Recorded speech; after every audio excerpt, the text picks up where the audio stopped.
देखिए बेटा, हमने कल डिस्कस किया था सेकंड लॉ ऑफ थर्मोडायनेमिक्स के बारे में कि सेकंड लॉ ऑफ थर्मोडायनेमिक्स जो होता है वो हमें किस चीज के बारे में इंफॉर्मेशन देता है। तो उसके अंदर हमने ये बात पढ़ी थी कि कोई भी हीट इंजन जो होता है वो 100% इफिशिएंट नहीं हो सकता। 100% इफिशिएंट का मकसद है कि किसी भी हीट इंजन को आप जितनी भी हीट दोगे वो पूरी की पूरी हीट जो होगी वो वर्क में कन्वर्ट नहीं करेगा। उसका कुछ न कुछ हिस्सा जो होगा हो जाएगा। अगर आप 100 जूल एनर्जी दोगे तो 100 जूल जो होगी वो वर्क में कन्वर्ट नहीं होगी। तो फिर एक फ्रेंच इंजीनियर था कार्नोट, उसने एक इंजन की डिजाइन पेश की जिसको हम कहते हैं कार्नोट इंजन। और ये इंजन हमें ये बताता है कि अगर कोई भी इंजन साइक्लिक प्रोसेस पे काम करेगा तो वो ज्यादा से ज्यादा इफिशिएंट होगा। मींस कार्नोट इंजन एक ऐसा इंजन है जो साइक्लिक प्रोसेस पे काम करता है। और जिस इंजन की इफिशिएंसी बाकी इंजन से ज्यादा होती है, जो इंजन सेम टेम्परेचर पे काम कर रहे हैं। ठीक है, तो उसको आज पढ़ेंगे कि कार्नोट इंजन क्या होता है या कार्नोट इंजन किस तरह से काम करता है, कार्नोट इंजन की जो होती है वो इफिशिएंसी क्या होती है बेटा। तो देखिए बेटा, आज डिस्कस करेंगे हम कार्नोट इंजन के बारे में।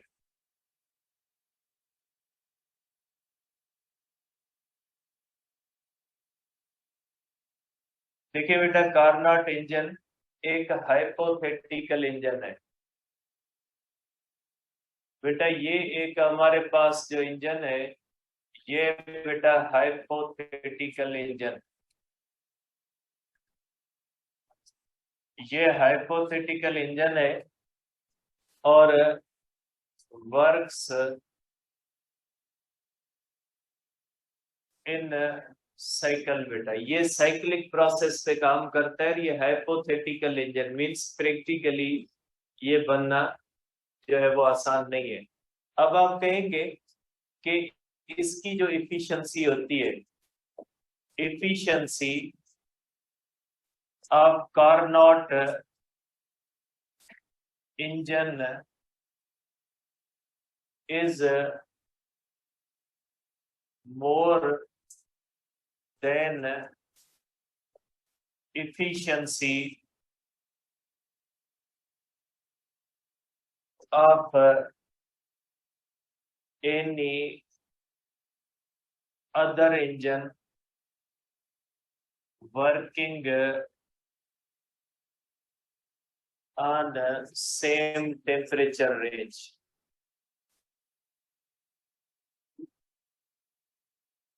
सेम टेम्परेचर रेंज पे बेटा। ठीक है, कि किसी भी अगर इंजन की कंपैरिजन की जाए कार्नोट इंजन से तो कार्नोट इंजन की इफिशिएंसी बाकी हर इंजन से ज्यादा होगी। ठीक है, क्योंकि आपको पता है इंजन जो होता है वो मखसूस टेम्परेचर्स के ऊपर काम करता है। जैसे उसका एक कोल्ड रिजर्वायर होता है और दूसरा हॉट रिजर्वायर होता है। जैसे अगर हमारे पास बात की जाए तो हमारे पास जो इंजन्स हैं इनका कोल्ड रिजर्वायर है वो एटमॉस्फेयर होता है, और जो हॉट रिजर्वायर होता है वो जहाँ पे फ्यूल और डीजल और पेट्रोल बर्न होते हैं तो वो उसका हॉट रिजर्वायर होता है। तो हमेशा अगर आपके पास दो तीन इंजन हो, कॉमन इंजन हो और कार्नोट इंजन हो, तो कार्नोट इंजन की इफिशिएंसी बाकी इंजन की इफिशिएंसी से ज्यादा होगी। अब इसका जो है वो साइकिल क्या है बेटा, इसको हम कहते हैं कार्नोट साइकिल बेटा। कार्नोट साइकिल जो होता है कंसिस्ट, ठीक है, इसके अंदर एक होता है बेटा आइसोथर्मल, इसमें आइसोथर्मल एक्सपेंशन होती है बेटा। उसके बाद होती है, ये सीरीज में होते हैं बेटा, एडियाबेटिक एक्सपेंशन होती है, उसके बाद जो होती है बेटा आइसोथर्मल कंप्रेशन होती है, आइसोथर्मल कंप्रेशन होती है बेटा, और उसके बाद होती है एडियाबेटिक कंप्रेशन होती है। इन चार प्रोसेसेस पे ये काम करता है। अब हम ये देखेंगे कि ये काम ये साइकिल में कैसे काम करता है। तो देखिए बेटा, आपको पता है कि इंजन के अंदर सिलेंडर और पिस्टन होता है बेटा। सिलेंडर और पिस्टन ही क्या कहलाते हैं, यहाँ पे एक सिंपल इंजन हम कह ले तो ये जो हम सिलेंडर और पिस्टन ले रहे होते हैं, ये आप इसको सिंपल इंजन कह सकते हैं, क्योंकि ये सिलेंडर और पिस्टन ही जो होते हैं ये हीट को किस में कन्वर्ट करते हैं, वर्क में। और इंजन का काम क्या होता है, इंजन का काम ही ये होता है कि वो गिवन हीट को किस में कन्वर्ट कर दे, वर्क में कन्वर्ट कर दे। अब सपोज करें बेटा कि हमारे पास इस तरह से एक बेटा, ये हमारे पास बेटा एक सिलेंडर है, ठीक है। ये हमारे पास आप कह लें कि एक सिलेंडर है बेटा,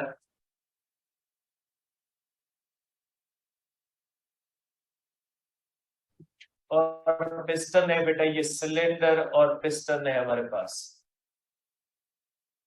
ये हमारे पास बेटा एक सिलेंडर और पिस्टन है। अब इसके अंदर पहले हमें क्या करवानी है बेटा, ये जो कार्नोट इंजन है ये कहता है कि आप सिलेंडर और पिस्टन ले और उसको क्या करवाए बेटा, और आइसोथर्मल एक्सपेंशन किस पे होती है, हीट रिजर्वायर पे। क्योंकि आइसोथर्मल एक्सपेंशन में टेम्परेचर क्या रहता है, कांस्टेंट, और वो हीट रिजर्वायर पे ही होती है। सपोज करें बेटा कि इस सिस्टम का ये इनिशियल स्टेट है ए, और ये आप कह सकते हैं कि यहाँ पे इसका प्रेशर P1 है, वॉल्यूम V1 है, और टेम्परेचर T1 है। ये हमारे पास है बेटा हीट रिजर्वायर, ठीक है। अब हम क्या करेंगे बेटा, इसको आइसोथर्मली एक्सपेंड करते हैं। आइसोथर्मल एक्सपेंड कर हम इसको कहां पे ले जाएंगे बेटा, पॉइंट बी पे।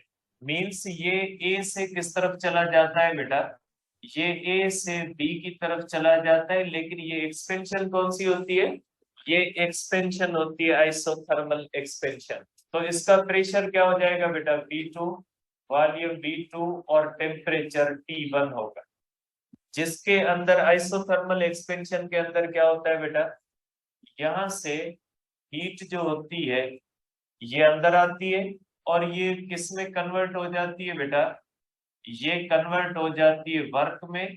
और ये वर्क किसके बराबर हो जाता है बेटा, ये वर्क हो जाता है Q1 के, ठीक है बेटा। तो हीट जो आती है वो टोटली किस में कन्वर्ट हो गई बेटा, वर्क में। मींस कार्नोट इंजन पहले स्टेप के अंदर क्या करता है, पहले स्टेप के अंदर वो आइसोथर्मल एक्सपेंशन करता है। आइसोथर्मल एक्सपेंशन के नतीजे में जो भी हीट वो लेता है वो सारी की सारी किस में कन्वर्ट कर देता है, वर्क में कन्वर्ट कर देता है।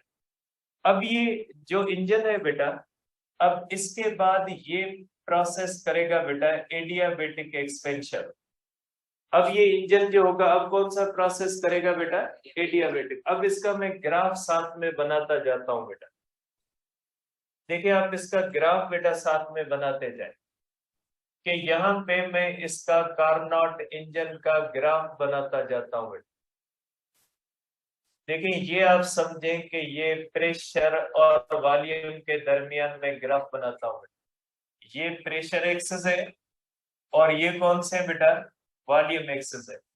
तो पहले स्टेप के अंदर इसने ए से बी की तरफ कौन सी की है बेटा, आइसोथर्मल एक्सपेंशन। तो आप यहाँ पे बना सकते हो बेटा कि ये ए से बी की तरफ चला गया बेटा, ये ए है, और ये पॉइंट कौन सी है बेटा, बी। और आइसोथर्मल एक्सपेंशन का ग्राफ का एरो क्या होता है बेटा, नीचे की तरफ होता है। ये इस तरह आइसोथर्मल एक्सपेंशन इसने कर ली। अब ये क्या करेगा बेटा, एडियाबेटिक एक्सपेंशन। ये हो जाएगी बेटा इसकी एडियाबेटिक एक्सपेंशन। ये आप कह ले बेटा कि ये जो होगी ये हो जाएगी इसकी, अब इसके अंदर हो जाएगी बेटा एडियाबेटिक एक्सपेंशन। अब एडियाबेटिक एक्सपेंशन वहां से शुरू होगी जहां पे आइसोथर्मल कंप्रेशन खत्म हुई। आइसोथर्मल कंप्रेशन किस पॉइंट पे खत्म हुई है बेटा? बी पे। बी से आगे क्या हो जाएगा? बी से आगे होगी एडियाबेटिक एक्सपेंशन। मीन्स जहां पे इस सिलेंडर की आइसोथर्मल एक्सपेंशन खत्म हुई वहां से आगे क्या हो जाएगा बेटा? वहां से आगे एडियाबेटिक एक्सपेंशन है। और हमने खत्म कहां पे किया है बेटा? हमने खत्म किया है पॉइंट बी पे। पॉइंट बी से अब हो जाएगी एडियाबेटिक एक्सपेंशन। और एडियाबेटिक एक्सपेंशन हमेशा किससे होती है बेटा? इंसुलेटर। इंसुलेटर इसलिए होता है ताकि इसके बॉटम से हीट ना अंदर आए और ना ही हीट अंदर जाए। हीट को इन या आउट फ्लो करने से रोकने के लिए बॉटम के ऊपर क्या दिया जाता है? इंसुलेटर दिया जाता है। अब क्या होता है बेटा? अब ये जो सिस्टम होता है ये इसकी स्टेट है बेटा P2, V2 और कौन सी है बेटा? T1। अब ये B से किस तरफ चला जाएगा बेटा? ये B से चला जाएगा C पे बेटा। ये B से ऊपर चला जाएगा और ये कहां पे आ जाएगा बेटा? C पे। और ये एक्सपेंशन क्या हो जाएगी बेटा? ये एक्सपेंशन एडियाबेटिक होगी। तो आप इसके बारे में कहोगे बेटा कि प्रेशर इसका P3, वॉल्यूम कौन सा होगा? P3 और टेम्परेचर कौन सा हो जाएगा बेटा? T2 होगा। ठीक है, क्योंकि बेटा एडियाबेटिक एक्सपेंशन के अंदर प्रेशर भी चेंज होता है, वॉल्यूम भी चेंज होता है और टेम्परेचर भी क्या हो जाएगा बेटा? चेंज। और गैस अंदर क्या हो जाएगी? ठंडी। क्योंकि ये एक्सपेंशन हुई है ना, इंटरनल एनर्जी क्या होगी?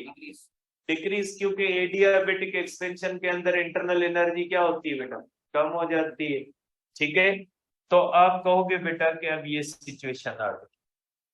अब यहाँ पे भी इसने वर्क किया बेटा, लेकिन ये वर्क किसके बराबर है बेटा? चेंज ऑफ, क्योंकि चेंज नेगेटिव है। इंटरनल एनर्जी यहाँ पे क्या हो गई है बेटा? कम हो गई है। इसलिए मैंने इसको क्या लिखा है? माइनस डेल्टा यू लिखा है। और इसके अंदर बेटा क्यू जो होती है वो जीरो, क्योंकि इस सिस्टम के अंदर हीट ना आती है और ना ही जाती है। ठीक है, ये सिस्टम चला जाएगा बेटा बी से सी की तरफ। और ये कौन सी है बेटा? इसके नेम लिखते हैं बेटा। ये हमारे पास है बेटा आइसोथर्मल एक्सपेंशन। और ये हमारे पास कौन सी है बेटा? एडियाबेटिक, एडियाबेटिक एक्सपेंशन है बेटा। ठीक है, अब ये ग्राफ यहाँ पे आ जाएगा बेटा। ये ग्राफ इस तरह से आ जाएगा बेटा। ये किस तरफ आ जाएगा? बी से सी की। और हमने डिस्कस किया था बेटा कि आइसोथर्मल एक्सपेंशन का ग्राफ थोड़ा इस तरह से होता है और एडियाबेटिक का थोड़ा वर्टिकल होता है। तो ये कहां पे आ गया बेटा? बी से सी की तरफ आ गया। और ये कौन सी होती है बेटा?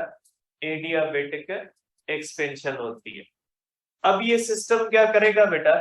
अब ये सिस्टम करेगा हमारे पास बेटा,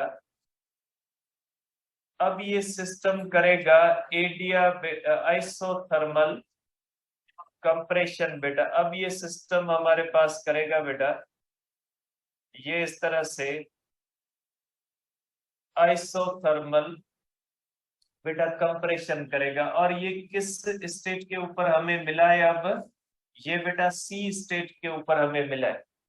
यहाँ पे सी स्टेट से अब क्या हो जाएगी बेटा? वापस कंप्रेशन शुरू होगी। ए से सी तक एक्सपेंशन। और वो दो स्टेप्स में हुई। पहले स्टेप के अंदर क्या हुई? आइसोथर्मल, दूसरे के अंदर एडियाबेटिक। मैं आपको इसकी वीडियो भी दिखाता हूँ, प्रैक्टिकली कैसे होता है वो भी दिखाता हूँ। थोड़ा प्रोसेस आप माइंड में रख ले, थोड़ा समझ ले। तो बेटा सी की तरफ एक्सपेंशन हुई, लेकिन ये एक्सपेंशन कितने स्टेप्स के अंदर हुई? दो में। पहले स्टेप के अंदर आइसोथर्मल एक्सपेंशन, दूसरे स्टेप के अंदर एडियाबेटिक एक्सपेंशन। अब ये बेटा कंप्रेशन, क्योंकि साइक्लिक प्रोसेस के अंदर पहले हम ऊपर जाते हैं उसके बाद वापस अपनी पोजीशन पे आ जाते हैं। तो अब हम वापस अपनी पोजीशन पे आते हैं। हमने कहाँ से स्टार्ट किया बेटा? P3 V3 T2 से शुरू किया, ठीक है। अब ये वापस हम आ जाएंगे बेटा, सी से किस तरफ आ जाएंगे बेटा? सी से आ जाएंगे डी पे बेटा।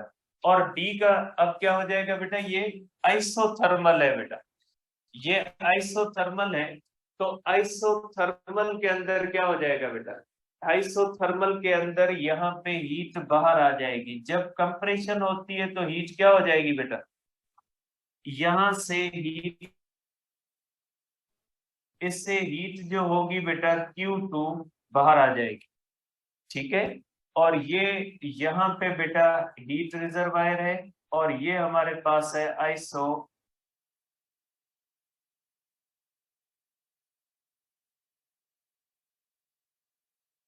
हीट। क्या होती है बेटा?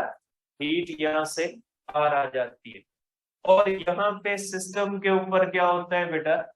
ये सिस्टम के ऊपर ये वर्क होता है बेटा, और ये वर्क कौन सा होगा बेटा? निगेटिव वर्क होगा।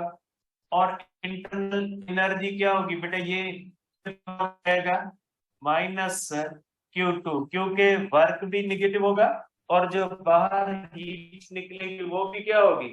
नेगेटिव। साइन कन्वेंशन हमने पढ़ी है ना बेटा। देखिए केमिस्ट्री के अंदर और फिजिक्स के अंदर फर्क क्यों है, आपको पता है उस बात का फर्क क्यों है? ठीक है, एक पॉइंट ध्यान में रख लें।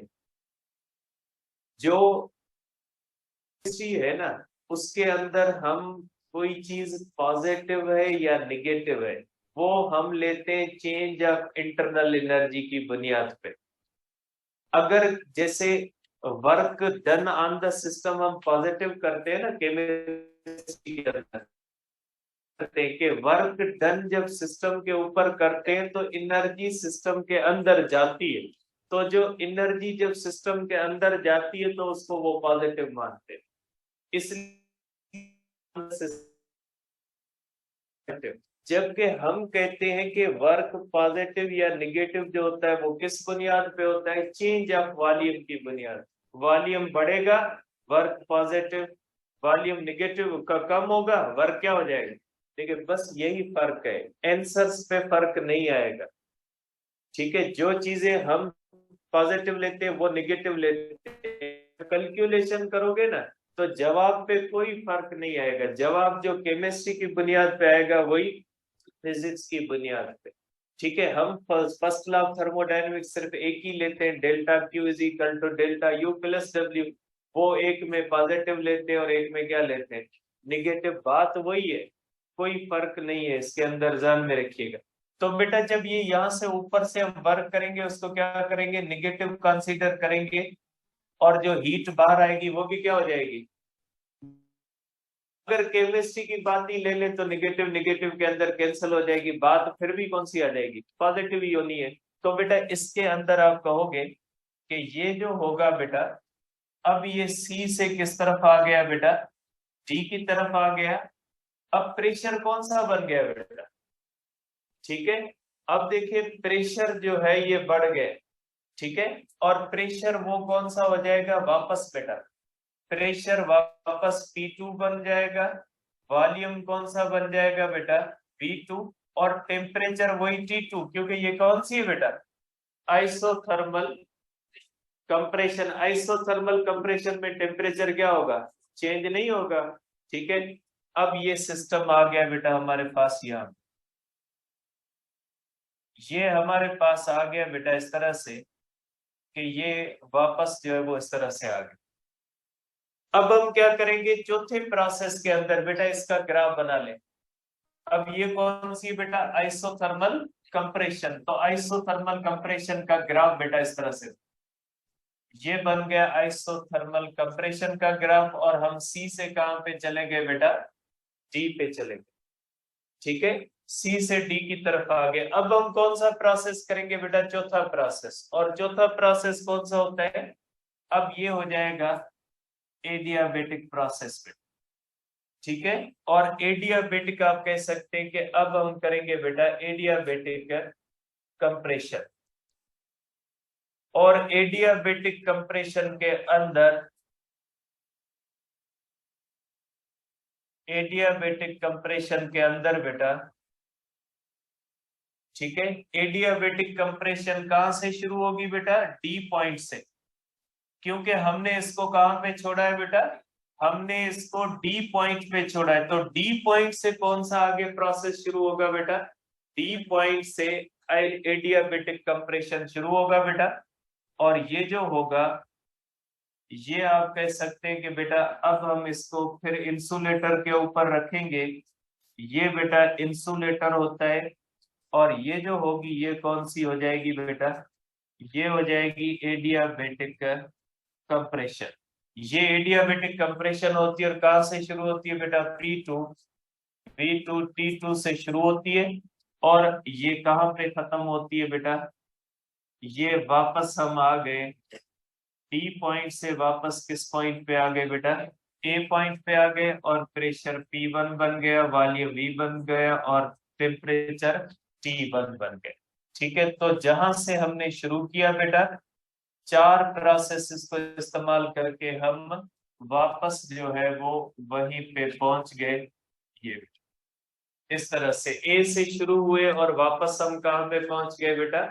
ए पे पहुंच गए। अब देखें इसके अंदर, इसके ऊपर जो होता है बेटा, इसके ऊपर जो वर्क होता है, ये जो होता है ये डेल्टा यू के बराबर, वर्क निगेटिव होता है, इंटरनल एनर्जी की चेंज यहाँ पे कौन सी होगी? पॉजिटिव, क्योंकि एडियाबेटिक कंप्रेशन है। एडियाबेटिक कंप्रेशन के अंदर इंटरनल एनर्जी क्या हो जाती है? बढ़ जाती है।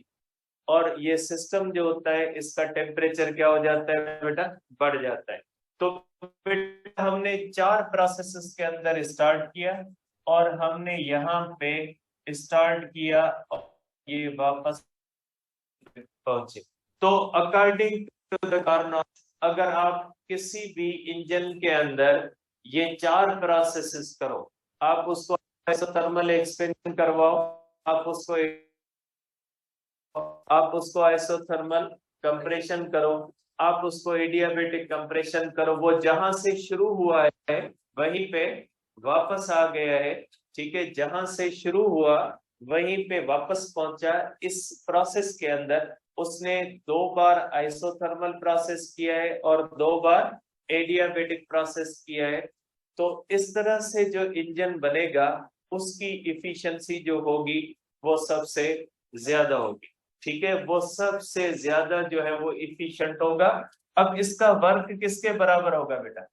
ये जो बेटा एरिया है ना, ये इसको हम कहते हैं कि ये एरिया बाउंडेड बाय कर्व है बेटा। एरिया बाउंडेड बाय कर्व बेटा, जो बराबर होती है वर्क के बेटा। ये इंजन कितना काम करेगा वो किस पे आएगा बेटा?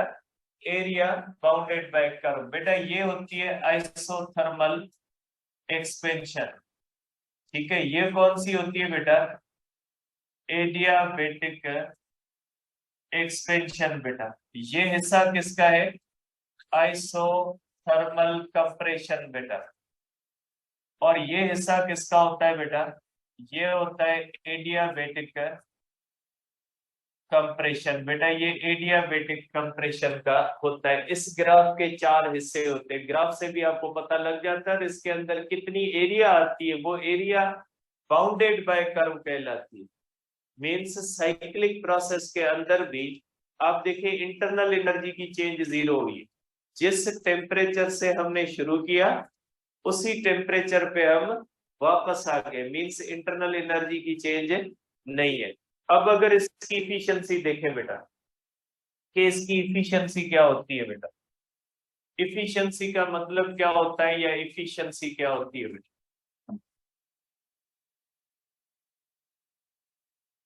देखिए बेटा, इफिशियंसी का मतलब होता है, इफिशियंसी का मतलब है बेटा आउटपुट अपन क्या हो जाएगा बेटा? इनपुट हो जाएगा। ठीक है, और इन इंजन बेटा, इंजन के अंदर बेटा आउटपुट क्या होता है? आउटपुट हमें वर्क मिलता है बेटा। बेटा इंजन करता क्या है, हीट को किस में कन्वर्ट करता है, वर्क में कन्वर्ट करता है। और इनपुट क्या होता है बेटा, इसके अंदर इनपुट जो होता है वो कौन सी चीज होती है बेटा, हीट होती है Q1। ठीक है, तो इफिशियंसी का पहला फार्मूला आप कर सकते हैं बेटा। तो आप इफिशियंसी का पहला फार्मूला कर सकते हैं कि efficiency is equal to work upon Q1, या परसेंटेज के अंदर जब आप लिखोगे तो इफिशियंसी किसके बराबर हो जाएगी, वर्क अपन Q1 पे। अब वर्क कितना होता है, कोई इंजन कितना वर्क करता है, सिंपल सी बात है बेटा, इंजन के अंदर इनपुट होता है हीट, आउटपुट क्या होता है, वर्क। अब बेटा इंजन को कितनी हमने हीट दी, उसमें से कितनी हीट जाया गई, और रिमेनिंग हमें वर्क मिल जाएगा। देखिए बेटा, हमें फर्स्ट लॉ ऑफ थर्मोडायनेमिक्स भी यही कहता है ना, आप हीट दोगे कुछ हिस्सा इंटरनल एनर्जी में जा सकता है, रिमेनिंग किस में चला जाएगा, वर्क में। तो अगर आप इंजन की बात करते हो, अगर इंजन की बात करते हो तो बेटा इंजन को आप हीट देते हो, वो किस में कन्वर्ट करता है, वर्क में। अब आप कितनी हीट देते हो, कितनी उसमें से जाया गई, बाकी रिमेनिंग जो भी होगा वर्क में होगा। तो हम इसको इस तरह से लिख सकते हैं बेटा कि वर्क होता है हीट सप्लाइड और हीट एक्सपेल्ड। यहाँ पे Q2 का मकसद क्या होता है बेटा, ये हीट सप्लाइड, हीट सप्लाइड, और ये होती है हीट रिजेक्टेड। हीट रिजेक्टेड बेटा कितनी जाया गई, ठीक है, इनके दरमियान जो डिफरेंस होता है वो क्या बन जाता है बेटा, वर्क। तो आप कहोगे बेटा efficiency is equal to Q1 minus Q2, ठीक है, अपॉन Q1। ये हो जाएगा बेटा Q1 upon Q1, Q2 upon Q1 बेटा, ये हो जाएगा 1 माइनस Q2 अपॉन Q1। तो बेटा इफिशियंसी का फार्मूला आ गया, वर्क अपॉन Q1 करें जो बराबर किसके आ जाएगा, Q2 अपॉन Q1। बेटा ये इफिशियंसी का फार्मूला आ गया। ठीक है, अगर इफिशियंसी आपने निकालनी है बेटा तो इस तरह से आप निकाल सकते हैं। अब ये फार्मूला क्या कहता है कि अगर आपकी हीट जाया नहीं जाती, अगर आपकी हीट रिजेक्टेड जीरो है, तो 0/Q1 क्या हो जाएगा, 0 हो जाएगा। इफिशियंसी क्या हो जाएगी, 1 हो जाएगी। 1 का मकसद 100% कि अगर आपकी हीट जाया नहीं जाती, मींस Q2 क्या होगा, 0। अगर Q2 0/Q1 क्या होगा, 1 माइनस 0 क्या होगा, 1। इफिशियंसी 100% होगी। मीन्स अगर आपका लॉस नहीं होता, इंजन के अंदर अगर हीट का लॉस नहीं होता, तो वो इंजन क्या हो जाएगा, 100% इफिशियंट हो जाएगा। उसकी इफिशियंसी कौन सी हो जाएगी, 100% हो जाएगी। अब आप इसको कह सकते हैं efficiency, efficiency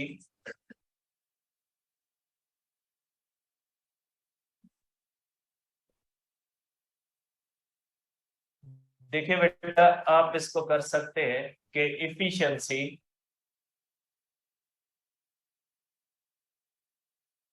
terms of temperature,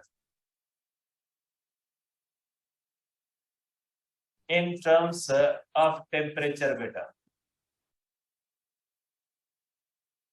बेटा अगर इफिशियंसी को टेम्परेचर के सेंस में ले जाए, यहाँ पे बेटा आपको पता है कि T1 जो हम लेते हैं ये temperature of hot reservoir, temperature of hot reservoir, और T2 जो हम लेते हैं बेटा ये टेम्परेचर ऑफ कोल्ड रिजर्वायर होता है। और इंजन तब तक वर्क करता है जब तक T1 क्या हो जाता है बेटा, बड़ा होता है T2 से।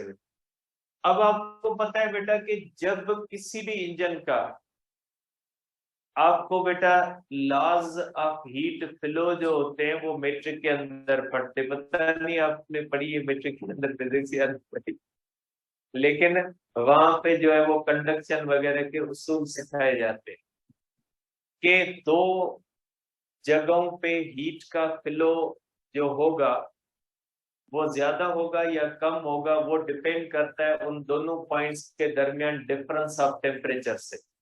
जैसे अगर बाहर ज्यादा गर्मी है और अंदर ज्यादा रूम ठंडा है तो ज्यादा हीट फ्लो करेगी बाहर से अंदर। अगर अंदर भी जो है वो सर्दी है और बाहर भी रूम ठंडा है तो हीट का फ्लो कम होगा। जितना दो पॉइंट्स के दरमियान टेम्परेचर का डिफरेंस ज्यादा होगा, हीट का फ्लो क्या होगा, ज्यादा। और जितना टेम्परेचर का डिफरेंस कम होगा, हीट का फ्लो कम होगा। तो इसी तरह से इंजन में हीट का फ्लो होता है।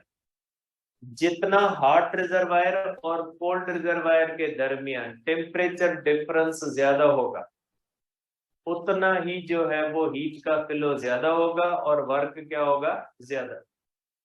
जैसे फॉर एग्जांपल एक इंजन है, उसका हॉट रिजर्वायर 1000 केल्विन पे है और कोल्ड रिजर्वायर 500 केल्विन पे है, तो डिफरेंस उनका है 500।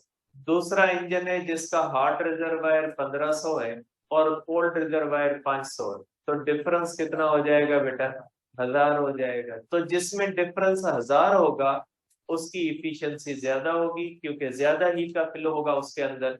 और जिसका डिफरेंस कम होगा उसके अंदर क्या हो जाएगा, कम हीट का फ्लो होगा और उसकी इफिशियंसी क्या हो जाएगी, कम हो जाएगी। तो बेटा देखें, हीट का जो फ्लो होता है, Q1 का जो फ्लो होता है, ये डिपेंड किस पे कर रहा है, टेम्परेचर पे। ज्यादा टेम्परेचर डिफरेंस होगा, ज्यादा हीट का फ्लो होगा।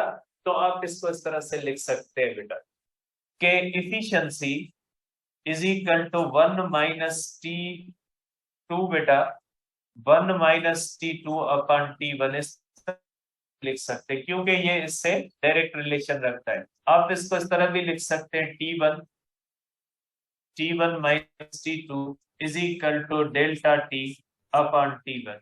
तो एफिशिएंसी को आप इस तरह भी लिख सकते हैं कि efficiency 1 - T2/T1 is equal to delta T/T1। तो यहां से आप इसको टेम्परेचर के सेंस में भी इफिशिएंसी को ले जा सकते हैं कि ये टेम्परेचर का डिफरेंस होता है। ठीक है। अब इसकी बुनियाद पे आप कह सकते हैं कि इफिशिएंसी किस पे डिपेंड करती है बेटा। इफिशिएंसी जो होती है, इफिशिएंसी की पहली बात बेटा, efficiency of Carnot engine depends upon difference of temperature. ठीक है। अब देखिए बेटा, आप देखिए आपके पास एक इंजन है, एक इंजन 1 है और दूसरा इंजन 2 है बेटा। ठीक है, मैं दो की डेटा लेता हूं बेटा कि इसका T1 है 1000 केल्विन और इसका T2 है 500 केल्विन। डेल्टा T1 हो जाएगा 500 केल्विन, इसकी इफिशियंसी 1 होगी बेटा। अब इसका हो जाएगा बेटा T1 अगर 1500 केल्विन है और T2 is equal to 500 kelvin है, delta T2 is equal to बेटा 1000 केल्विन है, इसकी इफिशियंसी बेटा 2 होगी। आप कह सकते हैं कि इफिशियंसी जो 2 होगी वो ग्रेटर देन इफिशियंसी 1 होगी, बिकॉज डेल्टा टी जो है वो ग्रेटर देन है डेल्टा T1 के। आप इसको इस सेंस में देख सकते हैं, जिसकी टेम्परेचर डिफरेंस ज्यादा होगा उसकी इफिशियंसी क्या हो जाएगी, ज्यादा। कैलकुलेट करके देख सकते हैं, फार्मूले के अंदर भले डाल के इसको देख लें। अब दूसरी बात बेटा कि if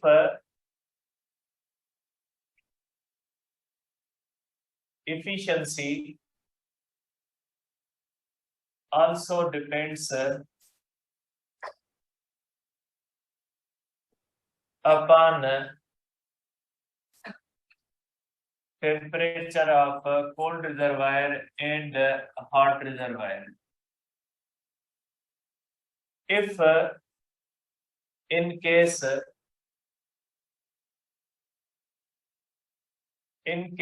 delta T of two engines is the same, then engine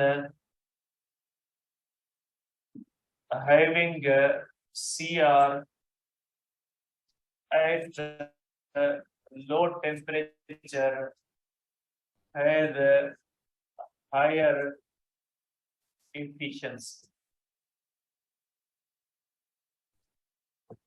देखिए बेटा, कभी कभी ये होता है कि टेम्परेचर डिफरेंस जो होता है वो सेम हो जाता है। मैं इसकी भी बना लेता हूँ। एक इंजन 1 है बेटा, इंजन 1 है और इंजन 2 है बेटा, ठीक है। अगर इसका आप कह लें T1 है 1500 केल्विन, T2 है 500 केल्विन बेटा, ठीक है। अब इसका डेल्टा T2 डेल्टा T1 कितना है बेटा, ये है हमारे पास बेटा, ये है 1000 केल्विन बेटा, ठीक है। अब इसका आप कह लें T1 है 2500 केल्विन और T2 आप कह लें कि 1500 केल्विन है बेटा। और डेल्टा T2 इसका भी कितना है बेटा, ये 1000 केल्विन। दोनों का डेल्टा T क्या है बेटा, सेम। दोनों की इफिशियंसी सेम नहीं होगी, ठीक है। दोनों की इफिशियंसी डिफरेंट होगी। क्यों बेटा, देखें ये होता है, देखिए इफिशियंसी होती है delta T upon T1। Delta T तो सेम है, लेकिन इसका T1 1500 है और इसका T1 क्या, सॉरी, ये जो होता है बेटा, आप देखते हैं बेटा कि जिसका जो कोल्ड रिजर्वायर होता है बेटा, एक मिनट बेटा, एफिशिएंसी होती है 1 माइनस T2 अपॉन T1 बेटा, ठीक है। अब अगर आप देखते हैं बेटा कि जिसका T2 बेटा कम है, कि ये T2 कम है, तो ये माइनस वाला फैक्टर क्या हो जाएगा, कम आएगा। फॉर एग्जाम्पल अगर आप देखते हैं कि इसका T2 500 अपॉन क्या हो जाएगा बेटा, जबकि इसका क्या हो जाएगा बेटा, इसका हो जाएगा बेटा 2500 होगा। तो बेटा जिसका T2 कम होगा ना, कम होगा, उसकी इफिशियंसी ज्यादा आएगा। अगर डेल्टा T सेम हो जाता है, अगर डेल्टा T सेम हो जाएगा तो उनकी इफिशियंसीज जो होती है वो फिर किस बुनियाद पे देखी जाएंगी, कि किसका कोल्ड रिजर्वायर लोअर टेम्परेचर पे, ठीक है। अब तीसरी बात इसके अंदर बेटा, तीसरी बात ये होती है कि बेटा efficiency of Carnot engine becomes 100% when T2 is equal to 0 kelvin. जब कोल्ड रिजर्वायर का टेम्परेचर क्या बन जाए बेटा, temperature of cold reservoir becomes 0 kelvin या एब्सोल्यूट 0 बेटा, एब्सोल्यूट 0 बन जाए तो इसकी इफिशियंसी क्या हो जाएगी बेटा, 100%। देखिए इफिशियंसी क्या होती है बेटा, 1 माइनस T2 अपॉन T1। अगर 1 minus 0 upon T1 is equal to 1 is equal to क्या हो जाएगा बेटा, 100%। ये तब होगा जब ये T2 कितना हो जाता है बेटा, 0 केल्विन। और प्रैक्टिकली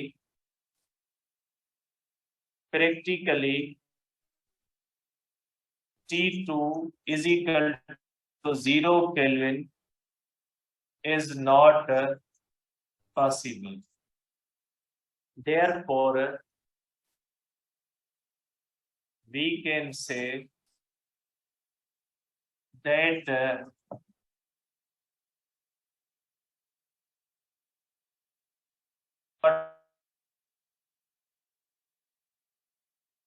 cannot be 100% efficient. ये भी 100% efficient नहीं हो सकता, क्योंकि जब तक टेम्परेचर 0 केल्विन नहीं होगा वो 100% एफिशिएंट नहीं होगा। ठीक है बेटा, अब इसकी मैं आपको प्रैक्टिकली दिखाता हूँ एक वीडियो, उसके अंदर हम देखते हैं कि ये किस तरह से काम करता है बेटा। ठीक है,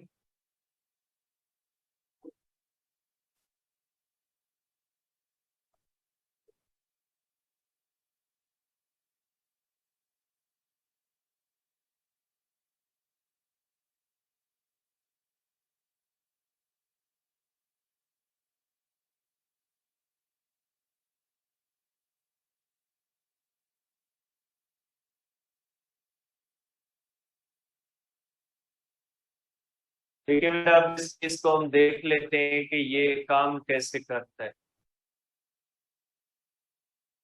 पीसी टेढ़ो है, बच्चों है, ही है ना,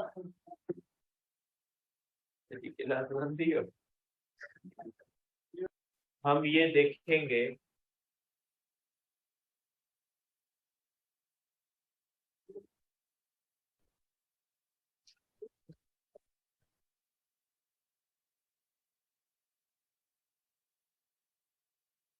देखिए बेटा, आप इसको इस तरह से देखिए बेटा, ये आप इसको इस सेंस में देखें, भले ये कनेक्ट हो ले बेटा, कंप्यूटर कनेक्ट हो ले, तो कुछ कनेक्ट किया चला हो ना यार। देखिए बेटा, अब आप इसको देखें कि ये जो हमने डिस्कस किया कि कारनाट साइकिल जो होता है, कारनाट इंजन 4 पे तो देखते हैं कि ये कैसे काम करता है बेटा। ठीक है, इसके अंदर मुख्तलिफ जो है वो डिटेल्स दी गई है बेटा। ठीक है, ये बेटा आप इसको यहाँ पे देखें बेटा। ठीक है, ये आप समझे हमारे पास बेटा कि ये एक जो आपको शीट नजर आ रही है ना बेटा, ये आप समझे ये परफेक्ट इंसुलेटर है, मीन्स 100% इंसुलेटर है। ये हॉट रिजर्वायर है जो हीट सप्लाई करेगा। ये कौन सा है बेटा, इसके अंदर ये देखें आइस के क्यूब आ रहे हैं, मीन्स ये कौन सा हो जाएगा, कोल्ड रिजर्वायर हो जाएगा। मैं थोड़ा इसको देखें, ये हमारे पास कोल्ड रिजर्वायर है जो हीट ले सकता है, और ये हमारे पास हॉट रिजर्वायर है जो हीट ले सकता है। और ये जो आपको शीट नजर आ रही है ये कौन सी है बेटा, ये इंसुलेटिंग शीट है बेटा। आप देखें इसको, अब आप देखें बेटा इसको कि जैसे ही ये जो है वो इस तरह से आता है बेटा, देखें ये हमारे पास सिलेंडर है बेटा, और ये पिस्टन है बेटा। ठीक है, और ये इसके अंदर ये कौन सा है, वर्किंग सब्सटेंस है। इस सिलेंडर की बेटा दीवारें और ये पिस्टन इंसुलेटर का होगा, ये बॉटम किसका होगा बेटा, कंडक्टर का होगा। अब देखें ये काम कैसे करता है। देखिए ये हमारे पास वर्किंग है, और वर्किंग जो होता है वो कौन सा हो सकता है, ये बेटा इसके नेम लिखे जा रहे हैं, इंसुलेटिंग वाल्स बेटा। ठीक है, और पिस्टन भी इंसुलेटिंग होता है। ये बेस जो होता है बेटा ये कंडक्टिंग बेस होता है। ठीक है, ये सिलेंडर और पिस्टन का एक सिस्टम होता है बेटा। ठीक है, और ये ग्राफ बनाने का तरीका है बेटा प्रेशर और वॉल्यूम का। अब देखें बेटा, अब ये पहले स्टेप के अंदर देखें, पहले स्टेप के अंदर हम किसके ऊपर रखते हैं बेटा इसको, हम रखते हैं हॉट रिजर्वर, क्योंकि पहले के अंदर हमने क्या करना होता है बेटा, आइसोथर्मल एक्सपेंशन करनी होती है। देखें बेटा, यहाँ पे एक थर्मामीटर शो होगा और एक आपको बैरोमीटर या प्रेशर मेयर करने वाला इंस्ट्रूमेंट नजर आएगा। मैं इसको थोड़ा यहाँ तक ले आता हूँ, ये देखें।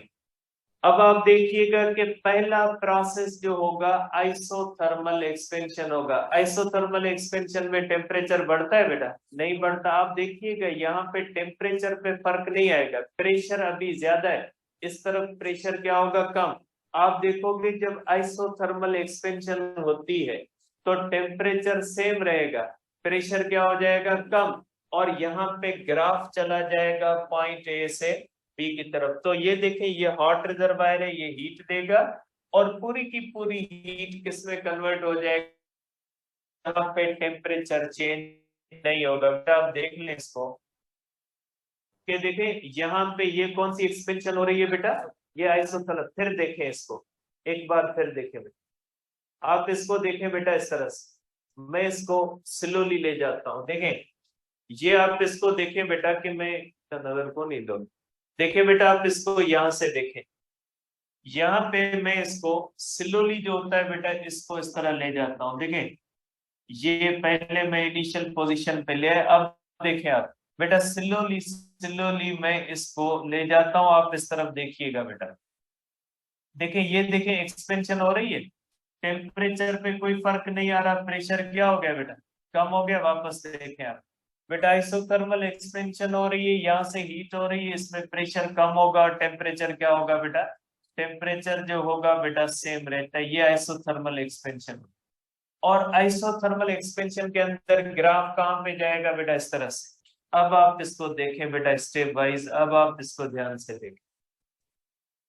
ये बेटा थर्मामीटर है, ये हमारे पास बेटा ये प्रेशर को मेयर करने और ग्राफ। देखिए आइसोथर्मल एक्सपेंशन हो रही है, प्रेशर कम हो गया, टेम्परेचर सेम रहा। वहां पे लाइन देखिएगा, वहां पे लाइन किस तरफ चली जाती है, ए से बी की तरफ जो ये आइसोथर्मल एक्सपेंशन है एट कांस्टेंट टेम्परेचर बेटा। और ये ए से किस तरफ चला गया, सिस्टम बी की तरफ चला गया।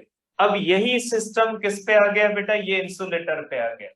देखिए ये इंसुलेटर है, अब हीट इसमें न आएगी न जाएगी, क्योंकि दीवारें और पिस्टन तो पहले ही किसका है, इंसुलेटर। अब देखिएगा टेम्परेचर कम हो जाएगा, प्रेशर भी कम हो जाएगा। अब देखिएगा इसको ध्यान से बेटा, देखिए अब ये और एक्सपेंशन हो रही है बेटा, ये देखिए एक्सपेंशन होगी, टेम्परेचर गिर गया बेटा और प्रेशर भी क्या हो गया, कम। और वो कहां पे चला गया बेटा, ये चला गया बी से चला जाएगा सी पे चला जाएगा, क्योंकि ये एक्सपेंशन है, लो एक्सचेंज ऑफ बेटा। ठीक है, आप तो बी से सी देखेंगे कि ये एडियाबेटिक एक्सपेंशन है। अब ये किस तरफ चला गया बेटा, अब ये चला गया कोल्ड रिजर्वायर पे। मीन्स साइकिल में हम ए से बी की तरफ एक्सपेंशन में गए। अब हम वापस आएंगे कंप्रेशन, आप देखोगे यहां से टेम्परेचर और प्रेशर अब बढ़ेंगे, लेकिन ये प्रोसेस कौन सा है, आइसोथर्मल। आइसोथर्मल के अंदर प्रेशर बढ़ेगा नहीं, जहां पे वहीं पे होगा, लेकिन प्रेशर क्या हो जाएगा, प्रेशर बढ़ जाएगा। आप देखेंगे बेटा कि इसके अंदर बेटा देखें, ये जो होती है बेटा ये कंप्रेशन होती है, टेम्परेचर नहीं बढ़ा बेटा, ठीक है, लेकिन प्रेशर क्या हो गया, बढ़ गया। मीन्स कंप्रेशन हुई और अब ग्राफ आ जाएगा इधर बेटा यहाँ पे। ठीक है, आप इसको देख सकते हैं बेटा, ये कौन सी आइसोथर्मल कंप्रेशन है, कांस्टेंट टेम्परेचर बेटा। ठीक है, अब देखिए इसको और किस पे आ गया बेटा, इंसुलेटर पे आ गया। और इंसुलेटर पे अब ये कौन सी हो जाएगी, एक्सटेंशन में टेम्परेचर वापस आ जाएगा और प्रेशर भी वापस अपनी जगह पे आ जाएगा और ग्राफ उसके ऊपर चला जाएगा। देखिए ये इस तरह से, ये टेम्परेचर वापस आ गया, प्रेशर भी वापस आ गया बेटा, और ये हमारा साइकिल जो है ये क्या हो गया, ये हो गया कंप्लीट। ए से शुरू हुए हम और बी पे। अब देखिए सिलेंडर वही है कि पहले मैंने चार बनाए थे, शायद आपके माइंड में हो कि कोई चार अलग सिलेंडर, चार नहीं है, वही सिलेंडर है। एक ही सिलेंडर जो होता है वो क्या करता है, चारों प्रोसेसेस करता है। अब देखें प्रैक्टिकली ये जो एक्सपेंशन और कंप्रेशन होती है, ये वर्क में कैसे कन्वर्ट होती है। ठीक है, ये तो आपने यहाँ पे इसको पिस्टन को अप या डाउन मूव कर, अब प्रैक्टिकली ये वर्क में कैसे कन्वर्ट होती है। आप देखिए पिस्टन है ना, इसको कनेक्ट किया जाता है बाहर व्हील्स के साथ। ये पिस्टन इस तरह से अप एंड डाउन करता है, उससे व्हील क्या होते हैं, गाड़ी के व्हील जो होते हैं वो क्या करते हैं, मूव करते हैं। प्रैक्टिकली देखिएगा कि ये प्रैक्टिकली कैसे वर्क में कन्वर्ट होता है। अब देखिए ये piston up and down move कर में ये क्या हो रहा है, ये यहाँ पे आपकी हीट एनर्जी जो है ये किस में जा रही है, वर्क में जा रही है। ठीक है, इस तरह से piston up and down move करता है और इसके नतीजे में ये यहाँ एनर्जी किस में कन्वर्ट हो रही है, मैकेनिकल एनर्जी के अंदर कन्वर्ट हो रही है। ठीक है, तो ये प्रोसेस होता है, ये कार्नाट इंजन होता है। इंजन का प्रोसेस जो होता है वो इसी तरह से होता है। मैं ये आपको वीडियो भेज देता हूँ ग्रुप के अंदर, आप इसकी वॉइस भी सुन लीजिएगा, इसके अंदर एक्सप्लेनेशन भी दी हुई है और जो है वो इंशाल्लाह आप जो है वो कल डिस्कस करेंगे। अब एक बीच में भी हमारा टॉपिक रह गया था, CP - CV वाला, वो और एंट्रोपी, इंशाल्लाह कल करूंगा।